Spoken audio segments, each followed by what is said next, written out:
everyone, welcome to another study vlog. This is Tanu and it's day 16 of me preparing for all upcoming bank exams. अगर इस series की बात करूं तो मैं पिछले 15 दिनों से YouTube पे शेयर कर रही हूं कि मैं अपने 24 आवर्स को कैसे यूटिलाइज़ करती हूं as a bank aspirant. So finally आज मेरी स्टडीज़ की शुरुआत ना थोड़ी सी जल्दी हो गई थी. And as usual I started my day with revising squares and cubes, जो कि मुझे 1 to 40 तक के स्क्वायर्स याद हैं एंड 1 to 20 तक के क्यूब्स याद हैं. एंड उसके बाद फिर मैंने ट्राई किया कि मुझे 40 to 50 तक के स्क्वायर्स याद हो जाएं. पहले मैंने इससे लिखा और इसके बाद इसकी 2-3 रिवीजन करी. It is very important in the examinations कि जो भी सिंप्लीफिकेशन वगैरह के क्वेश्चंस आते हैं ना और क्वाड्रेटिक इक्वेशन के, वो आपको बिल्कुल तुरंत ना स्ट्राइक कर जाना चाहिए. खैर ये सब करने के बाद मैंने बनाई अपनी टू डू लिस्ट, जो कि बहुत ज़्यादा टारगेट्स रखने से ना मैं आजकल साइड ही रहती हूँ, क्योंकि पहले तो फॉलो नहीं हो पाते और दूसरी मुझे अभी प्रीलिम्स के लिए प्रैक्टिस भी करनी है सारे टाइप के क्वेश्चंस की. और टू डू लिस्ट बनाने के बाद फिर मैंने एडिटोरियल की रीडिंग करी और एज़ यूजुअल 2 एडिटोरियल आ रखे थे तो मैंने दोनों की रीडिंग करी. एंड कल से मैं सोच रही हूँ कि मैं पैराजम्बल्स को थोड़ा टाइम दूँ, क्योंकि अगर मेरी शिफ्ट में पैराजम्बल्स आ गया तो फिर I will and up not doing it. And वो बच्चे ना काफ़ी लकी होते होंगे जिनके शिफ्ट में पैराजम्बल्स नहीं आते. बट मेरी जो एग्ज़ाम है वो है 27th को लास्ट शिफ्ट में, तो आई एम वेरी श्योर कि मेरे वाले शिफ्ट में ना पैराजम्बल्स ज़रूर आने वाले हैं. सो इट्स बेटर कि जो चीज़ मैंने अभी तक नहीं की है वो मैं अब शुरू कर दूँ, क्योंकि ऑलमोस्ट अभी मेरे पास 10 दिन है, तो आई गेस थोड़ा तो हेल्प हो ही जाएगा एग्ज़ाम में. इसके बाद थोड़ा सा ब्रेक लेकर फिर मैं रिवर्स इनइक्वालिटी, जो मेंस का एक टॉपिक है, उसकी क्लास लेने आ गई थी. और लेक्चर के टाइम पे ना सर ने बताया कि बहुत ज़्यादा इजी टॉपिक है और इससे क्वेश्चंस बहुत ज़्यादा नहीं बनते हैं. मैक्स टू मैक्स इस टॉपिक से क्वेश्चंस आपको मेंस में देखने को मिलेंगे, जो कि क्लर्क का ही आप समझो, क्योंकि बाकी पीयू वगैरह में ये नहीं देखने को मिलता है और क्लर्क में भी 1-2 ही क्वेश्चन मिलेंगे. ऐसा मैं नहीं, ऐसा सर ने बोला था. ये वाली क्लास बहुत ज़्यादा लंबी नहीं थी और इसके क्वेश्चंस तो मैंने पहले भी किए हैं, मतलब मॉक वगैरह में 1-2 देखने को मिल जाते हैं, तो ये तो बन जाता था और अभी भी बन रहा था. खैर ये 40 मिनट्स की क्लास थी लगभग, और क्वेश्चंस वगैरह थोड़ा नोट्स वगैरह बनाने के लिए मुझे थोड़ा सा ज़्यादा टाइम लगा. 1 घंटे के आसपास में मैंने ये क्लास ख़त्म किया था.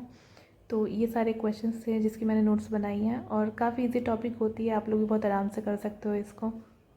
इस क्लास के बाद फिर से मैंने एक छोटा सा ब्रेक लिया था और इसके बाद मैंने सोचा था कि मैं मॉक लगाऊंगी, बट करंट नहीं थी तो वाईफाई मेरा चल नहीं रहा था. सो इसके बाद फिर मैंने सोचा कि जीए पढ़ लेती हूँ, बट 3-4 न्यूज़ ही कवर किया था अभी मैंने और उतने में ही लाइट आ गई. तो फिर मैंने सोचा कि नहीं ठीक है, पहले मैं मॉक ही लगा लेती हूँ.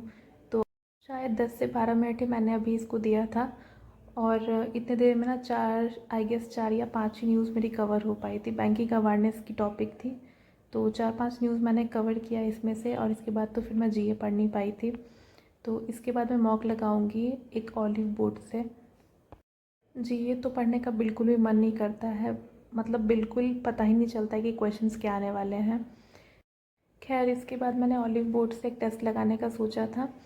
एंड वो जो 20 मॉक्स है ना हर सेक्शन के, आई मीन हर एग्ज़ाम के, मैंने उसमें से एक लगाने का सोचा था. बट ऑलिव बोर्ड ओपन करते ही मुझे एक एसबीआई क्लर्क की लाइव टेस्ट दिख गई, जो कि आज ही से स्टार्ट हुई थी. तो मैंने उसको किया. स्कोर्स आप देख सकते हो, 70 अटेम्प्ट किए थे, 7 गलत हो गए, 61.50 मेरी स्कोर थी. और ये सारे क्वेश्चंस थे जो मैंने बनाई थी. एक्चुअली 4-5 नंबर और आते, बट रीजनिंग की एक पज़ल थी जो कि मैंने राउंड 1 में किया था, वो मुझसे नहीं बना और उसको मैंने सारे क्वेश्चंस अटेम्प्ट करने के बाद वापस से आके जब देखा वो बनने ही वाला था, उतने में मेरा टाइम ख़त्म हो गया. खैर इसके बाद फिर मैंने लंच वगैरह किया, थोड़ी देर रेस्ट करके फिर मैं आ गई थी कुछ क्वेश्चंस की प्रैक्टिस करने, जिसमें सबसे पहले मैंने आज किया है रॉन्ग नंबर सीरीज़. ये मैंने टेक्स्ट बुक से किया था और टेक्स्ट बुक पे ना स्पीड मैट्रिक्स बोलकर एक सेक्शन होता है जिसमें आपको ये छोटे मतलब मिसलिनियस वाले जो क्वेश्चंस होते हैं ना वो दिखेंगे. उसी से मैंने आज रॉन्ग नंबर सीरीज़ के कुछ क्वेश्चंस लगाए थे. 15 क्वेश्चंस थे, 6 आई गेस सही हुए थे मेरे और बाकी मैंने स्किप कर दिया. मैंने सोचा कि सबमिट करके ही इसको अच्छे से क्वेश्चंस को सॉल्व करूँगी. एंड सच बताऊँ तो क्वेश्चंस बन भी नहीं रहे थे. पता नहीं ये रॉन्ग नंबर जो है ना मुझसे सॉल्व ही नहीं होते हैं, मतलब मैं इसमें गलती ही कर जाती हूँ जब भी मैं सॉल्व करती हूँ. आज के मॉक में मुझे लगता है मैंने यही गलती की है. खैर उसकी जब एनालिसिस आएगी तब देखा जाएगा। फिर टेक्स्ट बुक से ही मैंने सिलॉग्स और इनइक्वालिटीज़ के भी क्वेश्चंस लगाए थे। इस वाले सिलॉग में 2 क्वेश्चंस गलत हो गए थे और बाकी सिलॉग्स में एक जो टेस्ट मैंने दिया था उसमें 15 सही थे और एक इनइक्वालिटी की टेस्ट दी थी मैंने जिसमें एक क्वेश्चन रॉन्ग था और 14 राइट थे। फिर ये सारे टेस्ट वगैरह देने के बाद थोड़ा सा ब्रेक लेकर फिर मैंने अरिथमेटिक के क्वेश्चन प्रैक्टिस स्टार्ट करी। और अभी आशीष अरोड़ा सर ने अपने स्टडीफाइड यूट्यूब चैनल पे ना एक 4 घंटे की क्लास लाइव उन्होंने ली थी, तो वो वाली अपलोड होकर रखी हुई है। उसमें से मैंने क्लास किया था, आई गेस 2 घंटे मैंने इसमें से कंप्लीट किए। बहुत सारे क्वेश्चंस बने और बहुत सारे नहीं भी बने। डू लेट मी नो कि आप लोग अपनी तैयारी कैसे कर रहे हैं। मैंने इसके बाद भी थोड़ी बहुत पढ़ाई की थी, दैट आई डिडंट रिकॉर्डेड। खैर SBI क्लर्क की जो डेट्स वगैरह आ चुकी हैं, अपनी तैयारी में आप लोग आराम से लग जाएं। चैनल पे नए हैं तो सब्सक्राइब करें and like this video and do share it with your friends. See you in my next video. तब तक के लिए पढ़ाई करते रहें एंड बाय बाय एवरीवन।